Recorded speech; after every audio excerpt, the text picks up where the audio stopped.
Voices carry journeys from quiet homes to crowded streets. Worlds unfolding in a conversation, an educational podcast, a circle of minds learning from each other. Aphamazwi ethathibana khona aphivelaphi zethu zibalisa amabali indawo yokwabelana ngezimvo ngehlabathi. Asifaya podcast imikhali ikhuzulwa ngumahle sive ngicela umfo wasemamfeleni olisa ohlathi ojambase imfene zimabutho ahlutana ukuthola kwelanga. Asifaya podcast. Yeah, right lapha. Ngiyabonga. So, umbuzo wam, Yes. wena Lesego, it was you remember I told you about Louis Hughes. Yes. Yeah, having difficult conversations. yeah, Because that hit many of us where you like, I see like this thing is not moving where I want it to move. Yeah. But because you're just afraid to have this difficult conversation. I hear Have you you.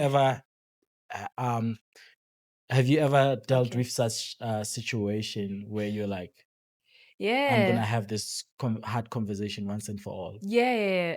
I've dealt with those situations quite a bit. In fact, I think every relationship has that, even if it's a professional relationship, there's always that issue of how are you going to tackle that difficult conversation, it even down to how people dress at work, it can be an easy thing. If it was your family member, you'd be like, "Eh, o ska apara jwalo," but with an employee or somebody that is in a professional setting, it's a bit tricky. You don't find it easy to actually confront those things. But I think what I've learned out of that is that if you don't confront the issue, you are accepting it, whether you like it or not, whether you're happy with it or not, you're literally, it's a message, what you decide to say and what you decide not to say, you already said something. Whether you said it or you didn't say it, you've already said something, So I think you really need to confront the matter.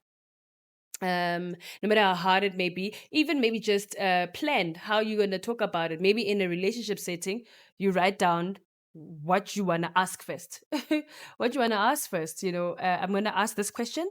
I'm going to write them down so that you don't find yourself going all over the place. Sometimes you're dealing with difficult people, very difficult people, and they're actually there strategically to actually kind of help you to know how to navigate when you're dealing with such characters.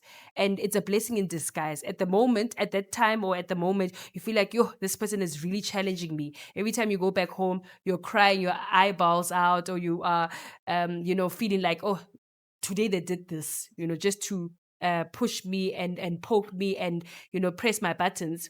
But if you can master, having that conversation with that person, you'll find that you've made something big when it was very small, or you'd find that they don't even know what they're doing. They're not even aware that they're doing that. They're not even aware. Yeah, they're not even aware, or maybe they're genuinely really intentionally making your life difficult. But you must confront, and in you confronting the issue, then you also make out something in your mind that these are the kind of people you want and these are the kind of people you don't want. So mentally, you are enabling yourself to be able to see people from a distance, to say, if anybody else comes and joins the organization, if a person behaves this way, because you've seen it, it's been practiced, you are not going to hire that person. You're not going to attitude and not end. I think attitude alone is big, So you want to be able to detect it earlier on, and you give people the benefit of the doubt, because we're not coming from the same environments or backgrounds. So as a leader, you must confront, no matter how hard it is. Your question was, have I done it? Yes, I have. And how have I done it? Sometimes it takes longer than other times, because you realize that this person is very critical, or you realize that this person is very good in how they communicate. They are probably argumentative, and or they have this insubordination, thing to them. They will always challenge and want to be the last person that says something. So you must have a strategy. You don't come into it blindly, because you're gonna look bad. You look really bad. Have your facts in line. You must have your facts in line. I mean, we were taken to CCMA one day.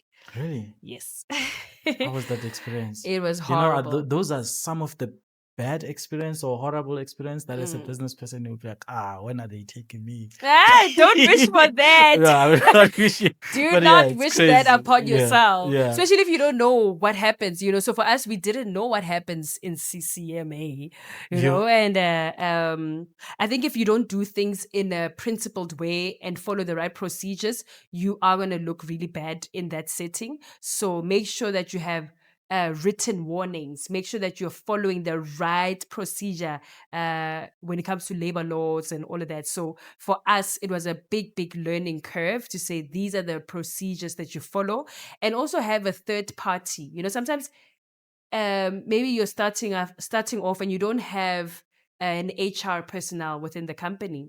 Just ask somebody that is matured in the family, or a friend, somebody that you really feel that they have wisdom, in handling issues or handling conflict, to join you in a disciplinarian meeting, so that you're not biased as well. Because sometimes as leaders, we can be biased, and we can be favoring ourselves, whereas we have these blind spots, and the next person that is coming into the environment for the very first time, and they will be hearing the person's story and hearing your story. Oh, yeah. They can, judge better, so you can also introduce that to help you confront the matter in a fair, manner.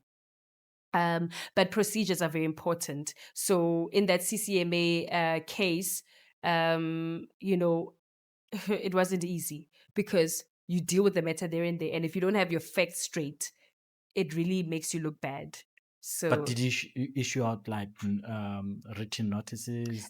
so we issued out verbal warnings. We issued out we nothing written per se, but then there were certain things that we had case after case, incident after incident, where we were disrespected, or where we were there was that misunderstanding, there were arguments, there were underperformances in some instances.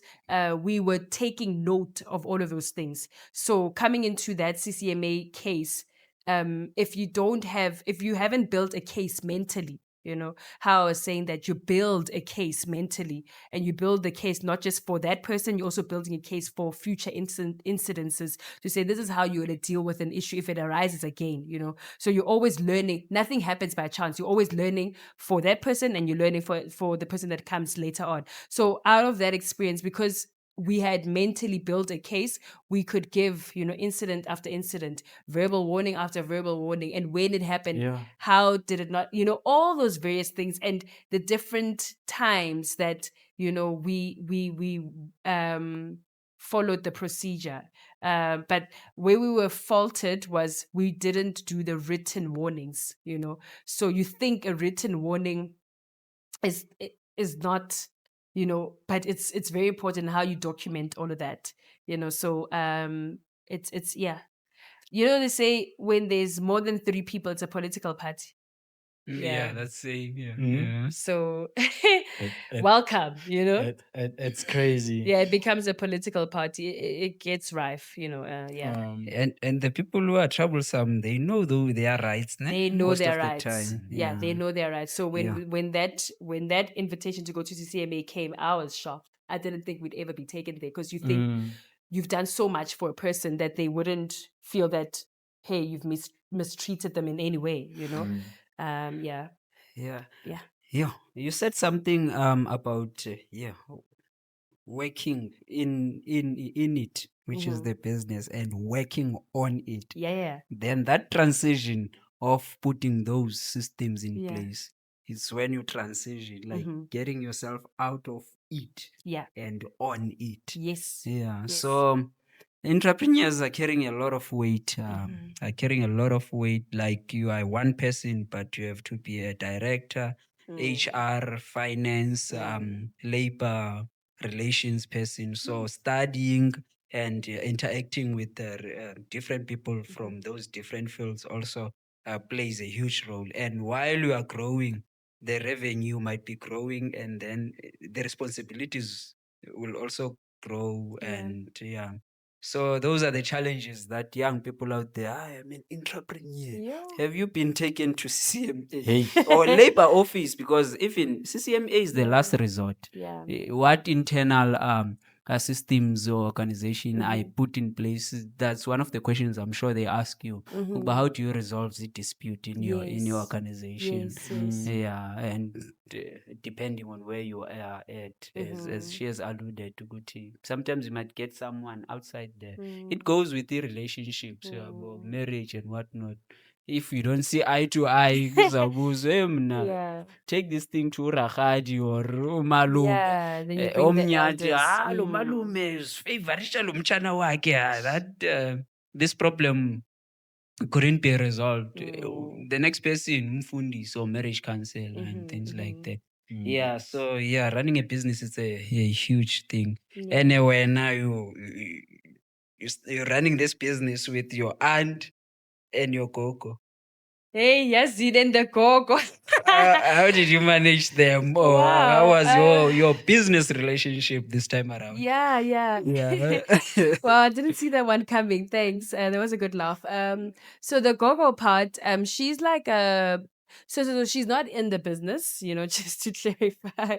She's not in the business, but then she actually encouraged us to go into the industry. So my grandmother, my aunt's mother, is re tla reng, a gardener, a gardener at heart, Yeah. And so she was part of this gardening club in Soweto, whereby they would take, all these grannies to different places. They'd go to a rose farm, they'd go to a lavender farm, they'd go to various places, seed bank, whatever. And over the years, she just really learned that the gardening trait is such a big world, vast world that a lot of people aren't really exposed to. And so when I studied biochemistry and botany, she was like, you know what, actually, you should explore landscaping because landscaping is lucrative and, there's a lot of things that you can do in it. And I had no clue about it. And I think when that came from her as an elder and also somebody that is knowledgeable in the space, even though she maybe could not articulate herself like as a learned person, but the things that she knew were mind-blowing, the various things that she knows about a garden, then I explored that. Sorry, that's my alarm.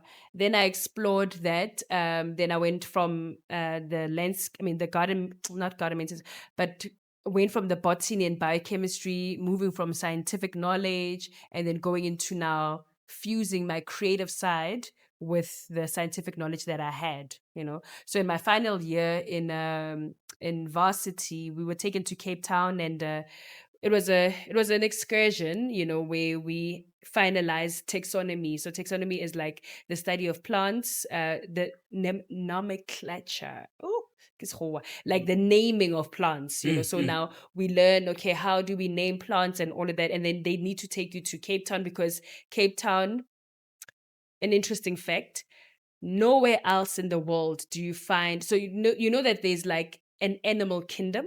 Yeah. Vertebrates, blah, blah, blah, blah. And there's also a plant kingdom, right? And I think there's 6 of them.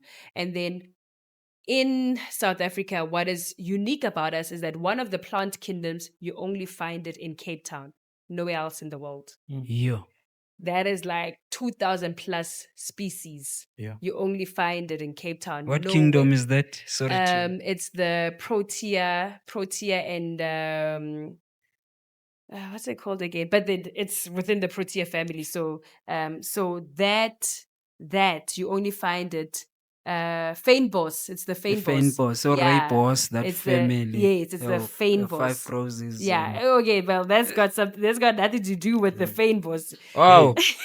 Rooibos is not on the fynbos. No, it's not. Oh. Yeah. Yes. It just happens to rooibos, but Nobungafaka uJoko. Fasalo faka no Joko but No, I'm a Yeah, layman. Yeah, no, Once it's I've good. had to It's find good. boss, at least Protea. yeah. so the proteas are in the fynbos. So the fynbos, you only find it in Cape Town and nowhere else. So Okay. it's indigenous in Cape Town.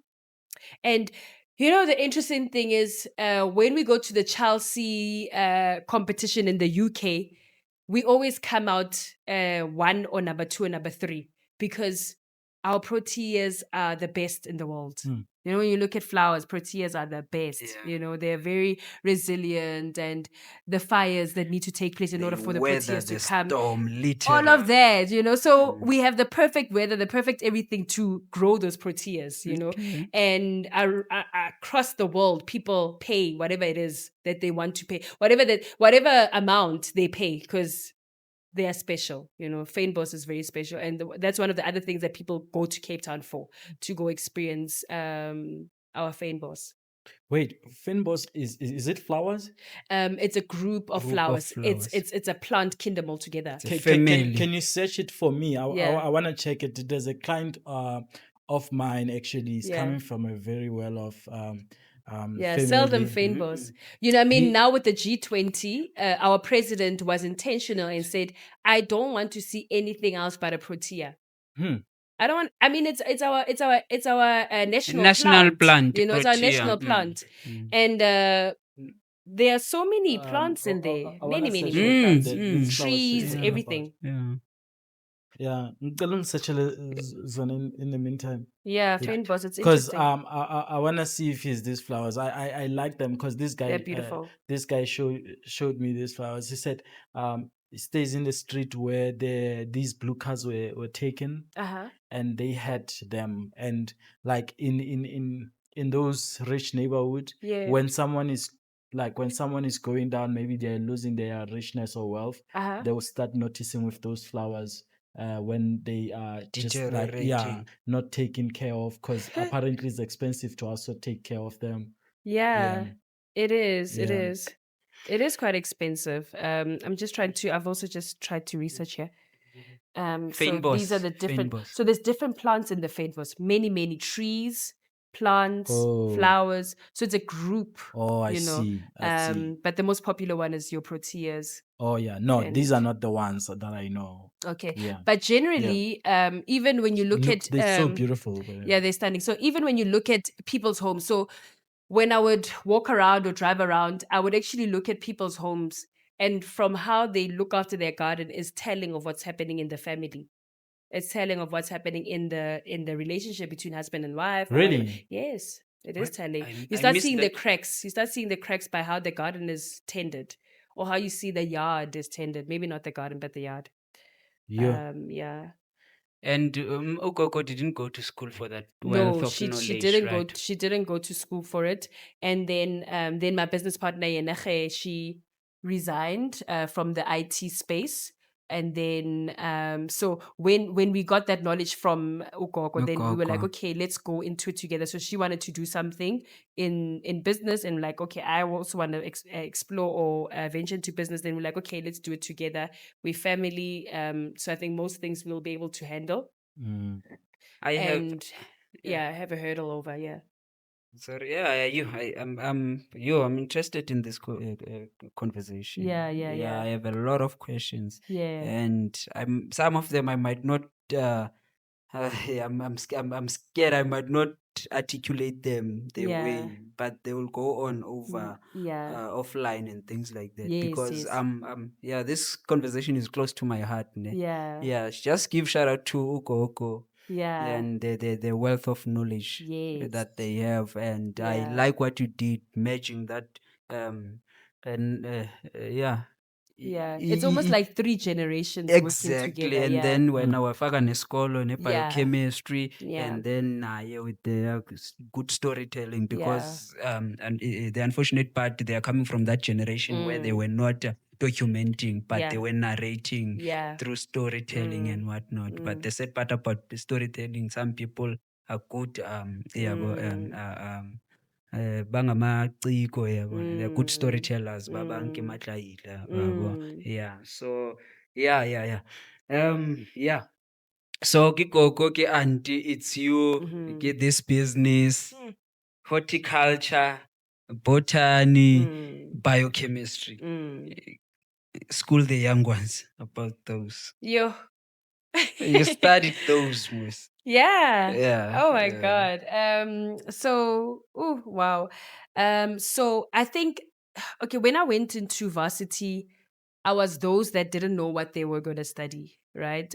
So I had three options. I had somatology as an option, and then I had marine biology as an option, and then I had biochemistry as an option.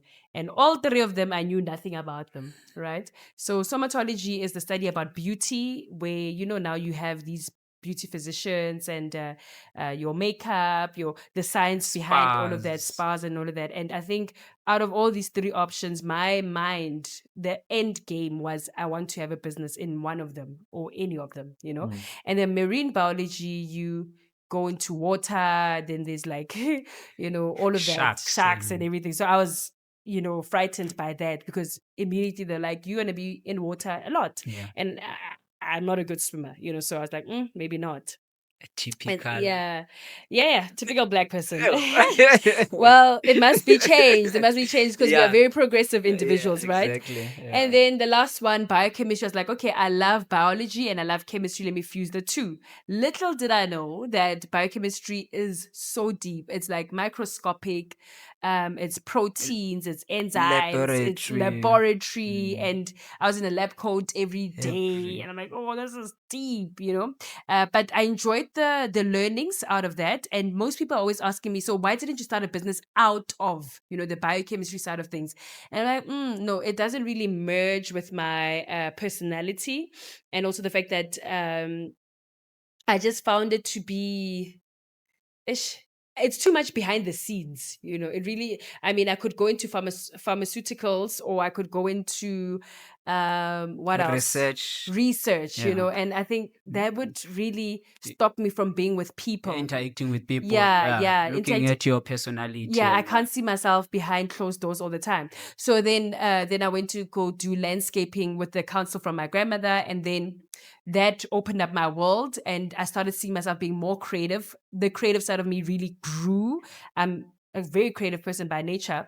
And so then that was like, okay, I am happy here. So what is horticulture? Horticulture is the study of plants or life from soil, and how do I put it? I don't want to put it in a textbook manner. Herbs, all of that, but you are literally studying the growth mechanisms of that thing. You're studying the growth, growth mechanisms. How can you yield better results? What can you change and all of that? That's horticulture. And then botany is the deeper side. I think that's the scientific side of it, where you are literally looking at enzyme cells and all of that. And then what was that? Landscaping is now the more cosmetic side of things. It's like interior design but for outside, outdoors, outdoor design. That's what it is. Okay. And it goes deeper than just the beauty. It's also a science where you must understand why you're doing what you're doing. Yeah. Being the creative person, someone who studied architecture, landscaping, fashion design. I love the creativity. Those people are like they are artists actually. Those careers are artistry on their own. And problem solving again. Definitely. Now, is the youth engaging with what you are doing? Or because one of the things you are passionate about, youth. We're talking a lot about business. We talked a lot. We're still going to Greenfield actually. This is So I don't want the youth to be feel left out and things like that. So how are you imparting this knowledge? From your granny, from school, from your business into the youth. So I used to have a YouTube channel back in the day. Very much back in the day. I don't have capacity. If I had a set like this and a team like this, I think we would have done a lot, in terms of imparting the knowledge, But okay, so in the past, so it was the YouTube channel, and then there was a WhatsApp group that I had or managed. It was called EnviroChat with Lesego. So in that EnviroChat with Lesego, we would have monthly chats. So the tagline was once a month, 1 hour, um, and then we said collaborate or be part of the change, and that's how people were made to be part of the change. So we had like different people from different walks of life, corporates, policymakers, young people, teenagers, different, from society. And then we'd have a certain conversation about eco, about the environment, about sustainability, whatever it is, the careers, the opportunities, and we would have that once a month, 1 hour. But now, Greenfields Farmers Market did that for us very successfully. Last year, we launched this amazing concept where we have different individuals from different walks of life come, and the three pillars were grow, play, create. So under grow, how can we get people to know more? So we had different experts talk about the different things, and then under create, we then said out of COVID, people were building their own tables. People even brewed their own alcohol. Abantu let's say pineapple, to create their own alcohol. Yeah, they were very creative. So we said under create, how can we empower people to be more sustainable individuals? And so under create, we had like mini workshops at the event. And then the last one, play was to say, how can we infuse, the seriousness of eco and still play, play then had a market. So different people from different businesses were exhibiting their work, and that formed part of play. And so that's how we now packaged, the learnings or imparting different young people. And we had many DJs, Boama Piano, from all walks of life. And then also we had the MEC of Environment, no, the MEC of Agriculture actually join us, Miss Vuiswa, who was part of our speakers, our keynote speaker. We had Old Mutual come through. We had Rand Water come through. We had different individuals from society to actually say, this is what we are talking about, when it comes to green and eco and all of that. We had Miss Earth.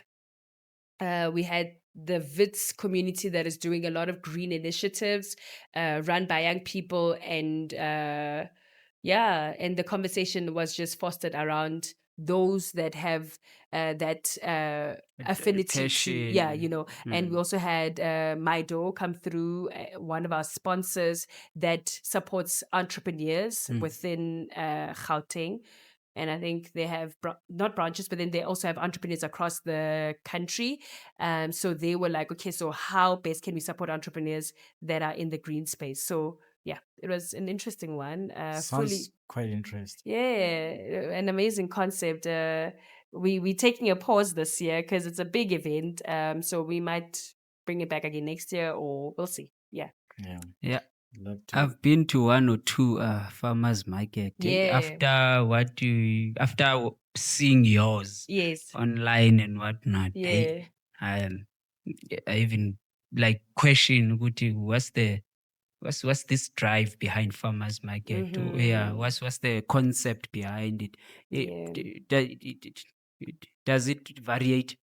Yeah, I think it does. I think the main thing that all farmers markets have in common is the authenticity of the products that are exhibited, Okay. and also the lifestyle element. When you're sitting there, it's farmy, it's like very chill. There's live music in the background. It's outdoors, and it's family orientated, and things that you wouldn't find off the shelf, you would find at a farmer's market. So that makes it like open up entrepreneurial opportunities for a lot of entrepreneurs. Yeah. Oh, okay. Yeah, and you test your product. You get real time feedback from your clients right there. So that's the great thing about farmers market. And for us, when we did it, the biggest thing was we wanted to distinguish ourselves from all the other farmers markets. To say we're saying green products. You see, so we are now introducing people to this green lifestyle.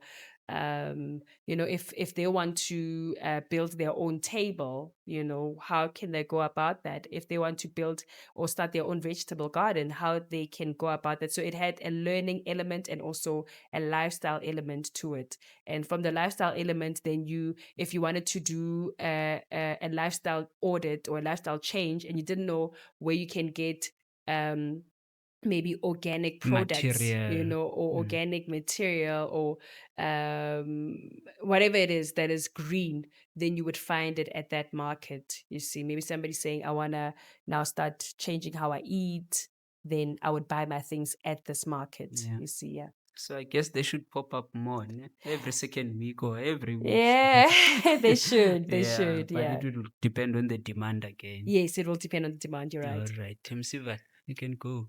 Thank you so much. Speech of Speech of Machiavelli. Machiavelli. He's having fun today. Eh? He really is. Yeah, he's having fun. I'm glad, my brother. Yeah. Hope someone else is finding value as well. Don't forget to subscribe and share this conversation to someone who might need it most.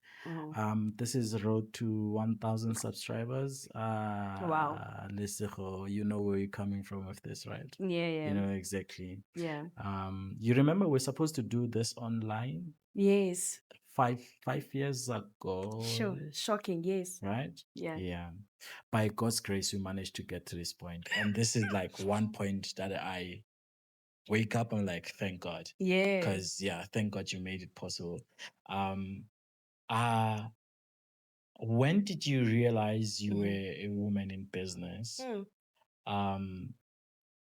So I don't know if you know this lady, Chimamanda Adichie. Yeah. The author. The author, Or the poet. she's so amazing. Yeah. She says, I realized I was black when I get in America, right?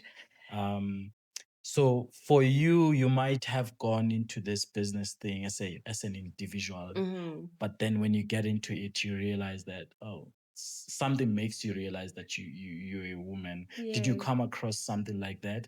And how was that realization for you? Wow. So when did I realize that I'm a woman entrepreneur? Yeah. Okay. So coming from what you just shared about the author, I think for me, when I realized that I'm a female entrepreneur was when everything was geared towards female entrepreneurs. When you start seeing or hearing that, hey, why don't you apply for that thing? Because now they're looking for female entrepreneurs. And it's not even a thing of saying, it just dawned on me at that one time, but it happens a lot. It happens quite a lot where people are saying, oh, but then as a female entrepreneur, there are many opportunities for you guys. And then you're like, oh yes, by the way, I am a female entrepreneur, and how did it make you feel? Not indifferent in any way, but I think when you see that what people are saying about it is not materializing, then you kind of build a certain anger towards that, to say, I'm sick and tired of actually hearing that female entrepreneurs are given these opportunities when you don't see that materializing the way you thought it would materialize. In the month of August, there are so many events that are targeted to women, women empowerment, women this, women that, women funding. This is how you can approach women funding, but then you kind of become a poster girl. You become a poster girl for what they want to achieve, what these organizations want to achieve, and how they want to draw more money towards them in one way or another. Maybe, I don't know, I haven't gone as far as actually making it make sense, where I actually benefit from being a female entrepreneur. Oh yeah. So you kind of build a certain anger to say, in as much as we are celebrated as female entrepreneurs, but we still competing on the same level plane. We're still competing on the same level plane, not only with male entrepreneurs, but also with our Caucasian counterparts. To say that it's the levels are too much. So the highest is a male white, then you have your male black, or you have a female white, and then you have the male black, and then you have us at the bottom there. you know. Mm. And at the bottom there, you're fighting so many levels. It's exhausting, you know, it really is exhausting. And you find yourself to have to prove yourself so much. And people get shocked that you're good, you know, like, why? Why are you shocked? You know, Yeah, why are you shocked? exactly. Like, I mean, What were you what did expecting? you expect? You know, I had to really empower myself to be here, and I've taken the time to empower myself to be here. So don't be shocked. Mm. Don't be shocked, you know. It's irritating sometimes. Yeah, because I'm asking this question. I thought maybe you can also go on the other side where you don't benefit because you are a woman. Because I mean, you've built and you are building a corporate space for yourself. Yes. Within your own means. Like when you were talking about the written warnings that you had to issue out, going Yeah. back and forth, I'm thinking maybe sometimes you will issue more because you're a woman, your voice is not loud enough. Don't you come across such things, and how do you deal with them? And I mean, we hear about this as well, like where women will say, if I don't do this, I might not be able to get this, even though I qualify for it. Sure. Yeah, no, definitely. I think it's across. It really is across because in the beginning phases, we were, you know, I always say that we are in a male dominated industry, and I think we still are in a male dominated industry. And not only is it a male dominated industry in terms of our competitors and those that are operating in the space, but also your workforce. Your workforce always skews to the side of the males. You know, you'll always have more males than females because it's a hard labor intensive space, you know, so you need a lot of manpower. Wabona. So now you're dealing with, in the beginning, it would happen a lot whereby the males in the team, and obviously in the beginning, it was only males in the team, they would not really believe that you know what you're talking about. A simple thing as holding a spade, people still get shocked that I will show you, you know, how to hold a spade, and I want you to do it this way. And when you make that turn, when you show and demonstrate, it changes their attitude. They now want to do it better. They now want to do it They're the way they were competing supposed to now. do it, you know? And you're like, but I'm expecting you to be the manpower that you are supposed to. And now when I come in and I'm like, we are working against time. I want this project to be done today. Then when I hold the spade, then you change, you know, then you like, you give it the amount of manpower that it needs. So from time to time, you find yourself having to teach that, or having yourself to change perspectives, you know, around that, you know. And it's painful, but you have to do it, you know, you really have to do it. And you also because now you're in that space so much, you also learn that men don't look after themselves. They don't. You know, men don't look after themselves in as much as you think, okay, so now they're all macho, they're tough, they don't look after themselves. They don't talk the way they should. You know, they don't open up, they don't things such as their financial emancipation, they don't look after that, you know. They're not empowered, they're not ready to be empowered. They're not open to being empowered, you know. And so even hygiene, I mean, in the beginning, it was very weird because we would have guys in the bakkie and we'd riding together, and like, but then hygiene, man, you know, like, look after yourself, you know. And I think maybe the nurturing element, you know, being led by a female, you kind of, simple things, go drink water. You know, you want to be working. Yeah. You know, are you eating well? Many different things, you know. So you tend to be a nurturer, and it benefits them and it helps. But over time, it's a bit overwhelming. You know, you need to be that sister or that. I mean, I get called mama sometimes at work, and most of them are older than me. Like, yo.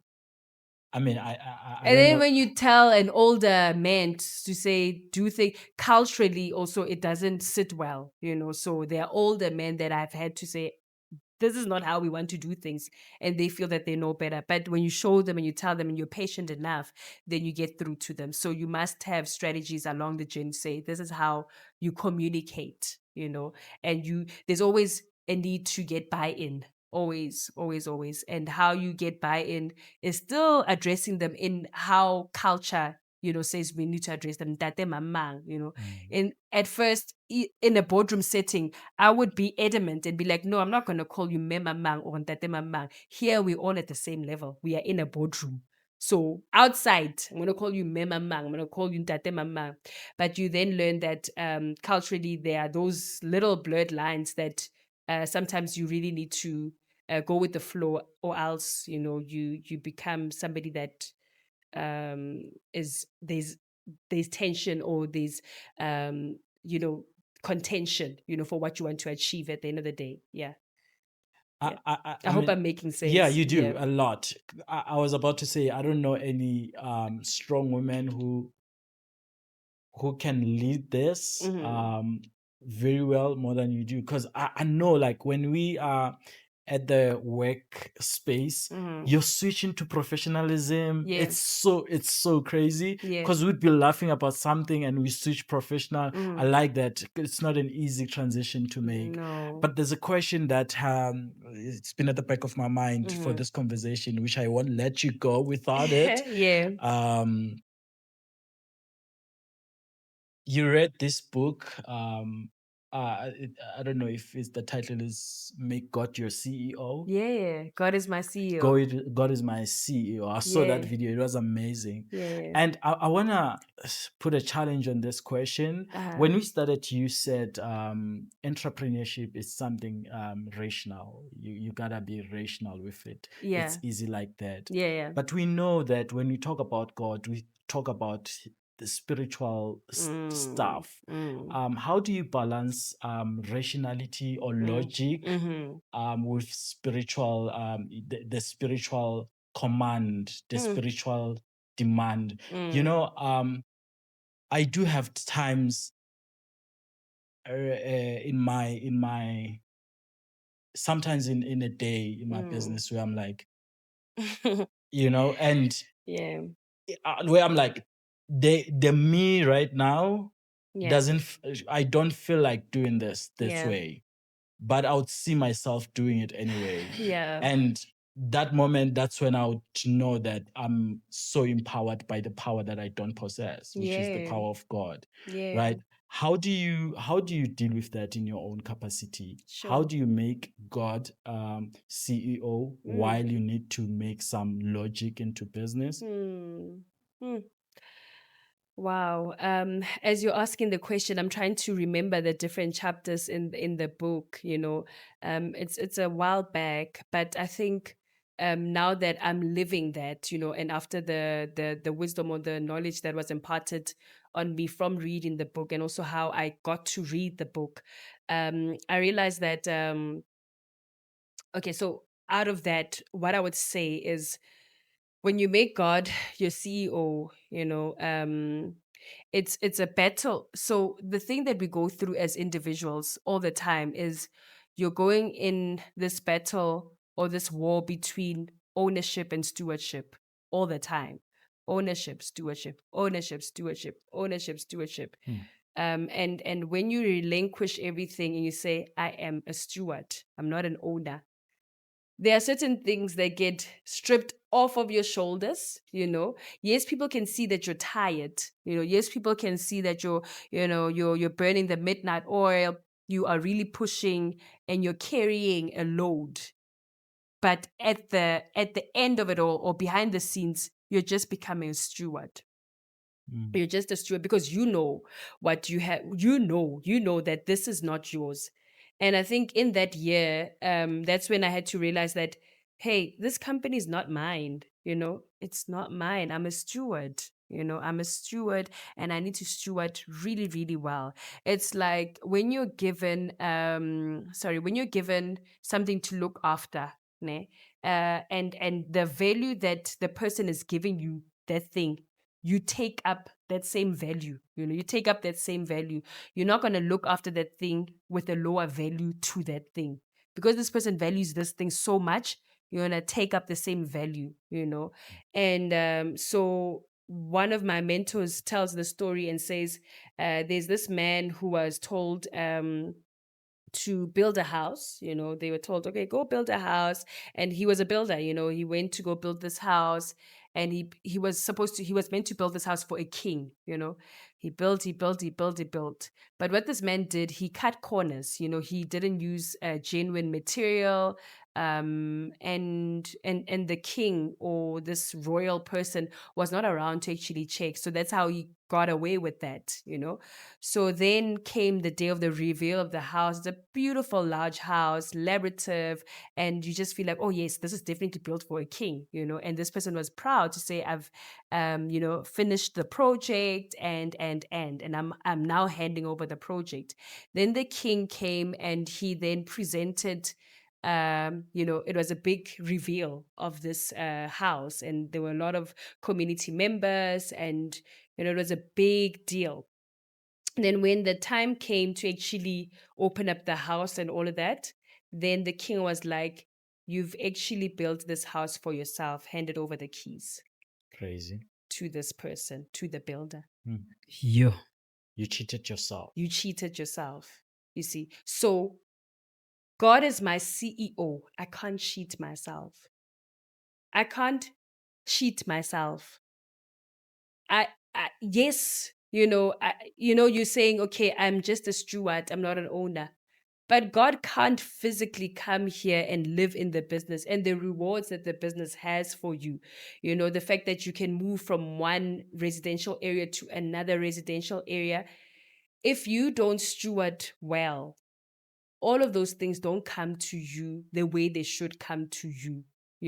So you need to always remember that when it all ends, you're going to leave all of these things, and you want to have a legacy mindset.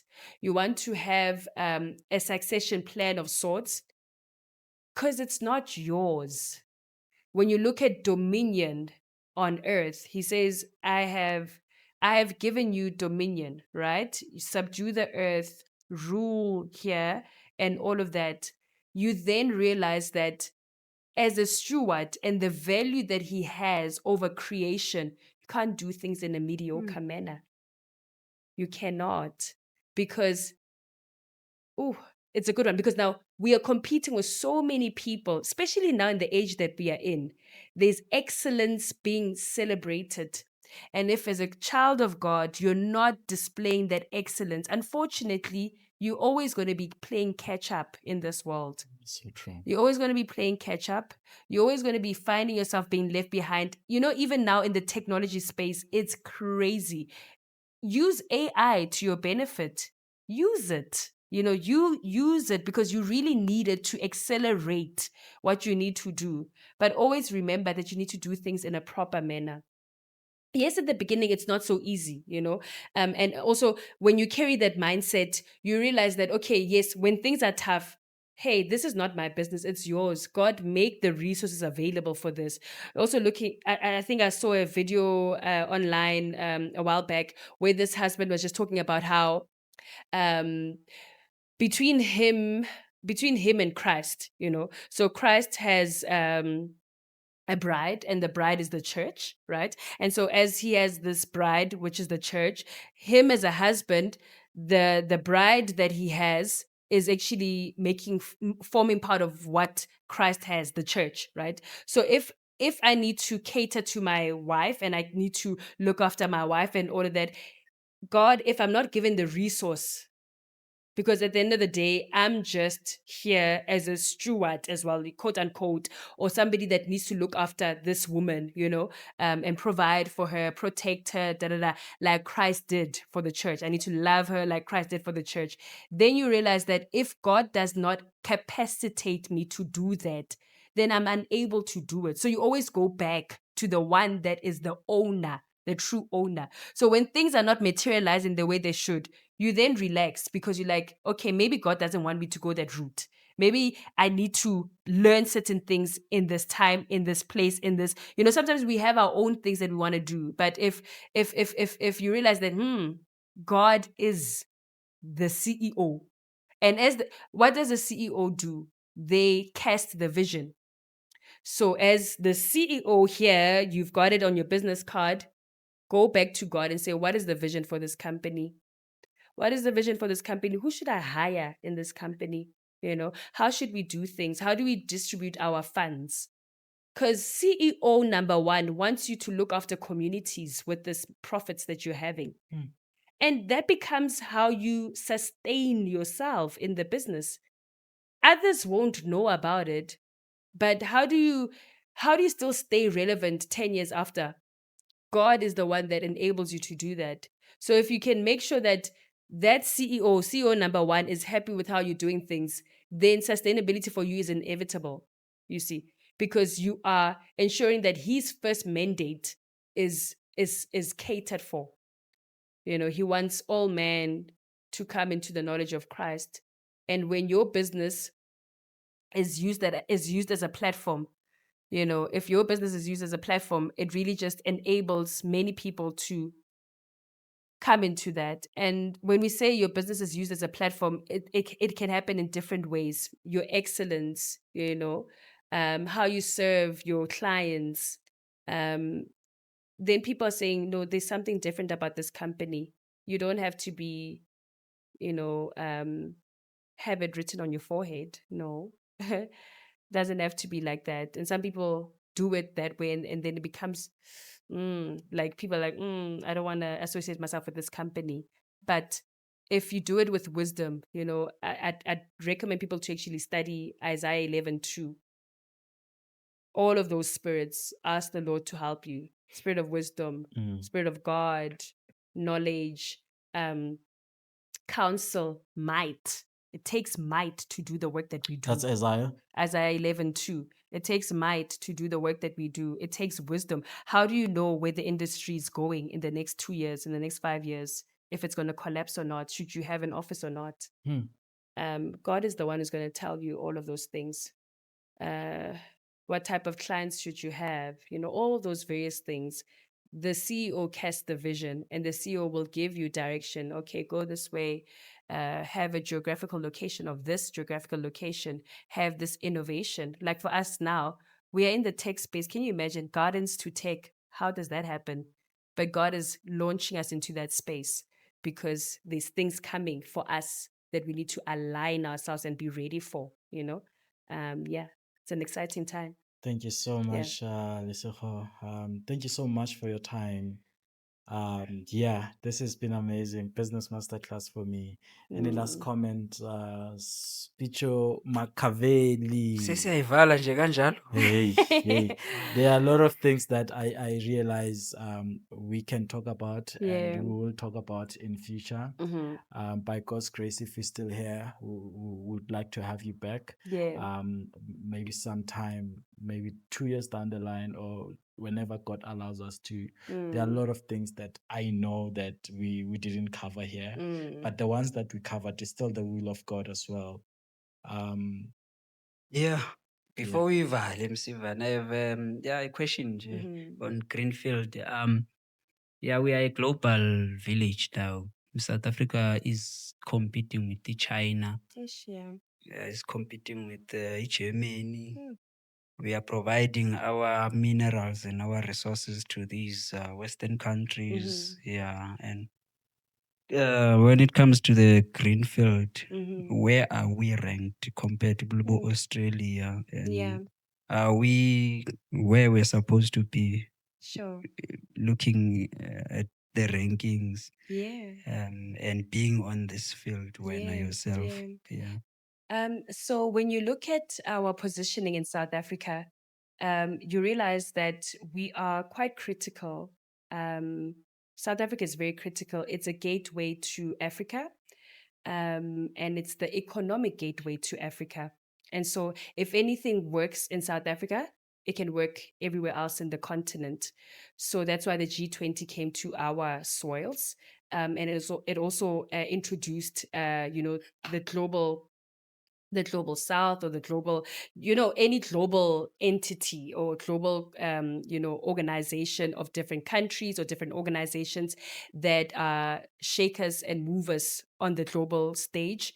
They now love South Africa. They now, are more inclined to South Africa. And we did really well, hosting the G20 or Yeah. becoming the president Yes. for the G20. And it's like kudos to South Africa, right? Exactly. And then when you look at the green space and all of that, for us as South Africans, we have a lot to offer, we have a lot to offer when it comes to the fact that when you look at the green, you must look at it from two perspectives. You look at it from the solution and the problem.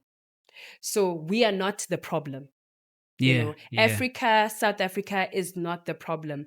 Maybe Eskom is the problem on a South African plane, but when you look at it holistically on a global plane, a minor very problem. small, very small problem. Yeah.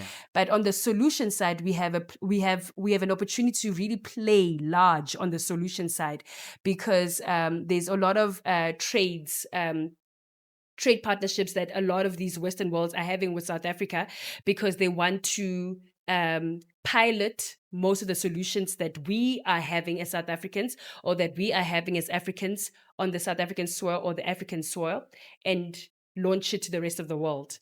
So we need to be playing on the solution side of things. I'll make an example. Gauteng is one of the strongest economies in the continent, comparing with Nigeria, comparing with all of these other economies. So as a province, we are competing with countries. The continent, actually. Yeah. So as a province, we are competing with countries. And so that is an opportunity that we have as a province. That is an opportunity that we have as a country to say our economy is strong. Our systems are strong. Our relationships that our president has had with various countries and all of that. We are in the BRICS. We are in the G20. We are in so many different AGOA, we are in AGOA. We are in so many establishments that actually benefit us, and we should have young people applying like crazy for all of these civil society programs, all of these excursions or expeditions to go learn from other countries. We should be telling young people, become the star from wherever community you come from, have an innovation, go and learn. And when you travel and you go and learn, you come back, because these programs, they tell you must come back and implement in your country. Back at home. So you come back and implement back at home, and you'll see. You won't have a problem with funding. You won't have a problem with access to networks. You won't have a problem with access to connections, because you get so blown away. Like coming from the UK, I'm like, hey guys, we are playing small. We are playing so small. It's scary. We are playing so small. And we want more young people to really participate on these global conversations and global, establishments. So to answer you, where are we? The opportunities are there, but people need to know about the opportunities. People need to know about the opportunities, and they need to apply themselves and put themselves out there. There is money out there to be made. There's a lot of money to be made, and there's a lot of impact to be made. Exactly. A lot of impact to be made in the green space. Study the SDG goals. There's 17 of them. As a young person, you must know at least one. The first one is poverty, no poverty. The last one is networks for global impact. So you must know which one you're participating in. And even as a small business, you must know which one you are working towards combating or becoming a solution in, there are many. Okay, it's not many, 17, but you need to know which one you are actively participating in. What does SDG stands for? Oh, Sustainable Development Goals. All right. By the so UN. that we don't jump over the audience here. Yes, we shouldn't jump over any audience. Yeah. Including some of the hosts. At least know one, and know one really well, and say, I'm going to learn this one. That number. And there's another one, no inequality, so we want to have solutions that favor women and favor men, some of the other ones that are quite dear to my heart. When talking about that that number one, poverty. Yeah. Yeah. Poverty is robbing A a lot of lot of people. people of their dreams and their livelihoods and Yes. their aspirations, their Yes. visions and Their visions, whatnot. yeah. Yeah, and we shouldn't be where we are at now, considering the resources that we That have we in the have. energy sector nje on its own. Yes. Yeah, we Yes. should be the richest country in the Yes. whole world. Yeah. Never mind the politics and whatnot. Yeah, Yeah. and it says a lot about how people feel about, especially foreigners from Europe, America, yeah, Asia and whatnot. Why they love this country so much? Yeah. Why they keep coming back? Yeah, because Africa is Mother Africa. Yeah. Keeps giving. Yeah. Yes. Yeah, yo, Sislisejo. Yeah, we can talk the whole weekend. I'm passionate about your field, man. Yeah. I'm really passionate because biochemistry, horticulture, and your career and on its own, it matches with everything. On the energy sector, how do you match the two? Yeah, back we did a project that was greenfield driven and whatnot, and it was engineered by engineers from China. Yeah, I saw there ukuthi hayi hey siyadlala la. Yeah. We are way behind, Yeah. but because of the political will, we would keep on lagging behind instead of being the leaders and pioneers. Yeah. But that's a story for another day. Yeah, I'm happy also you touched on the trophy woman in entrepreneurship, and especially coming from a woman.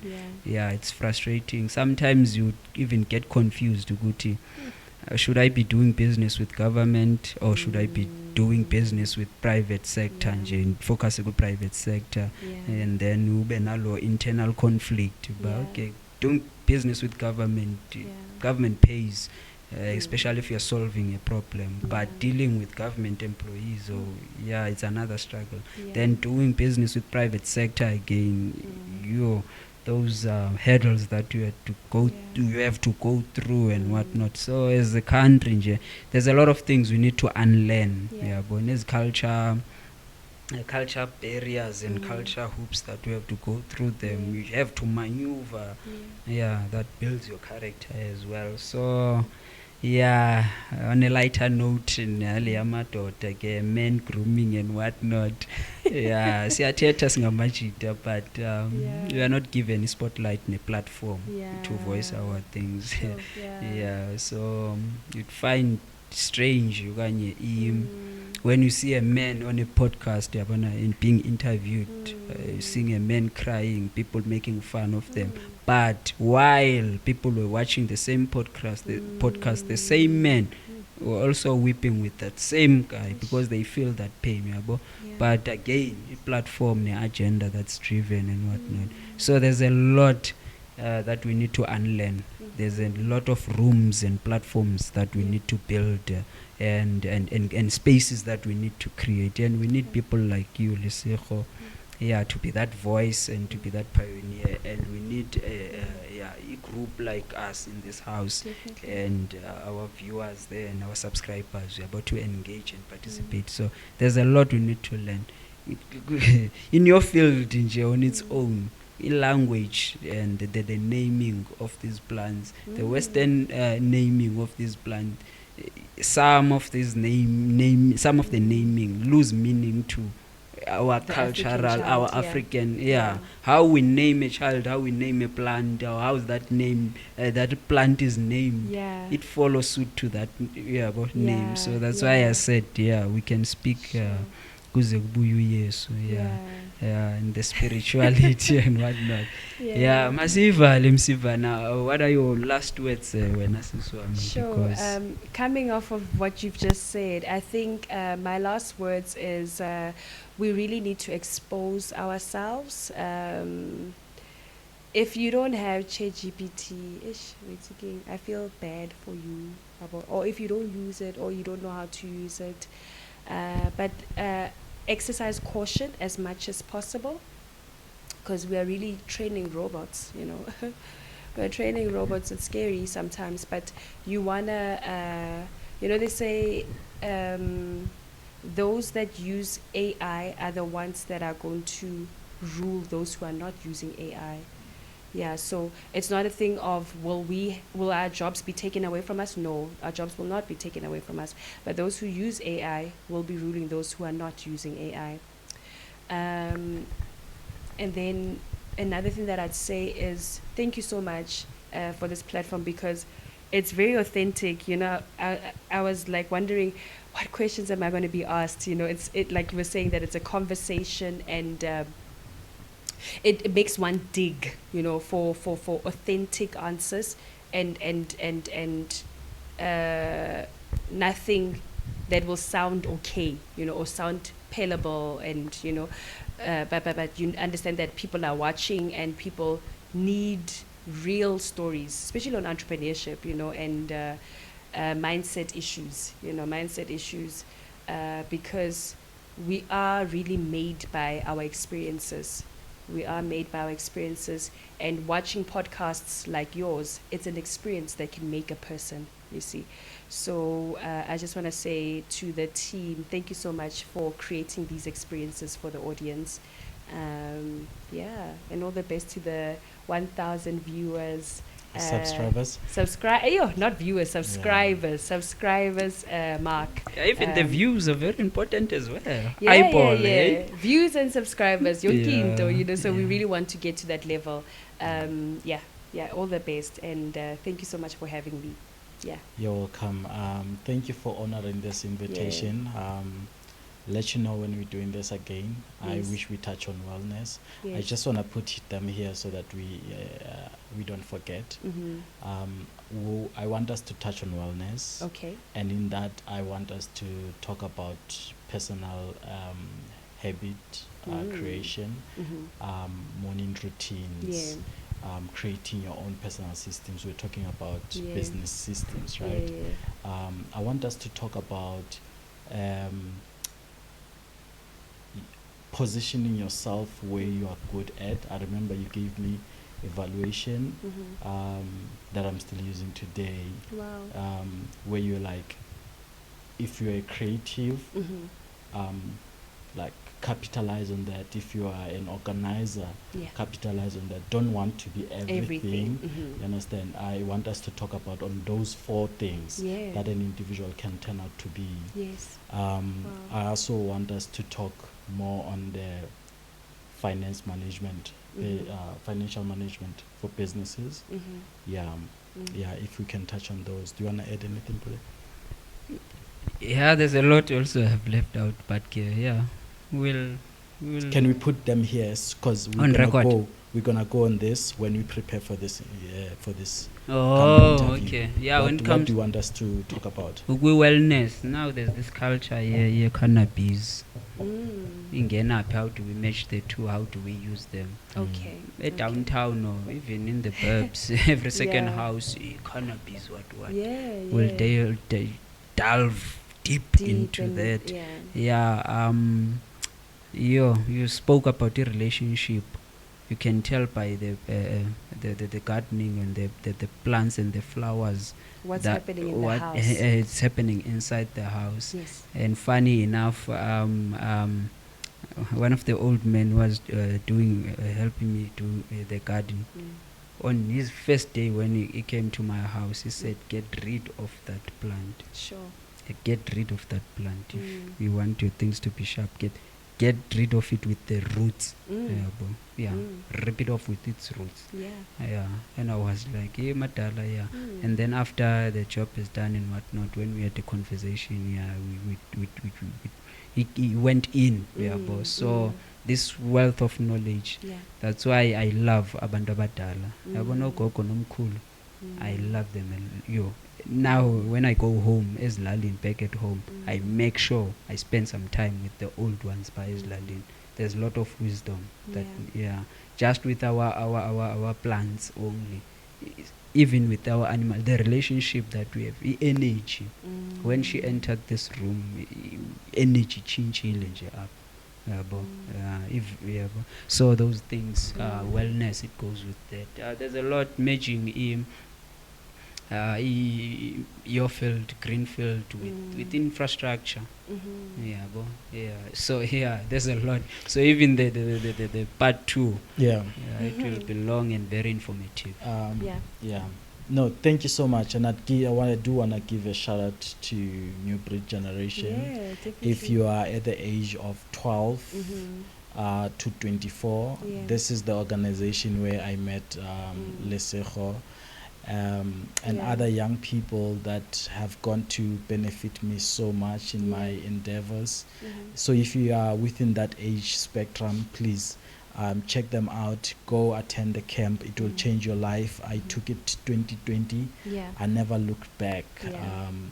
And many people that I've worked with in different things, even on this book, did I tell you Aubakwe Musime coached me on this book. Amazing. Which I met on the organization. First time I was there. You remember she was there, right? Yeah. So it's a very valuable and very constructive organization. That's where you get to make relationships, and I've made so much of them. Amazing. My first radio interview, Lesedi FM. It was through that organization. So there's always like systems and community that build the person that inspires you. And for me, it's this organization that I'm talking about, which you happen to be the facilitator and the director in it. Facilitator, and program. Program director. Not the director. No, those are big shoes. No, not on the those are big ownership shoes, level. but have been around for some time. Okay. Amazing. Ladies and And just to add, that's where I fully strip myself. I'm not corporate in that space. I'm just listening with nothing added. I love it. And the organization also taught me how to pray, which is one of the things that have served me. You know, when I say it's so easy to believe in yourself. Yes. And when you believe in yourself, you sort of feel like powerful in a lot of things, and prayer give it shape. Yes, you know, it does. Yeah. So please go. Go. Subscribe to us via, guys. Please, like, subscribe to us via, follow, please. share these clips and links and whatever. Us via, Ivale.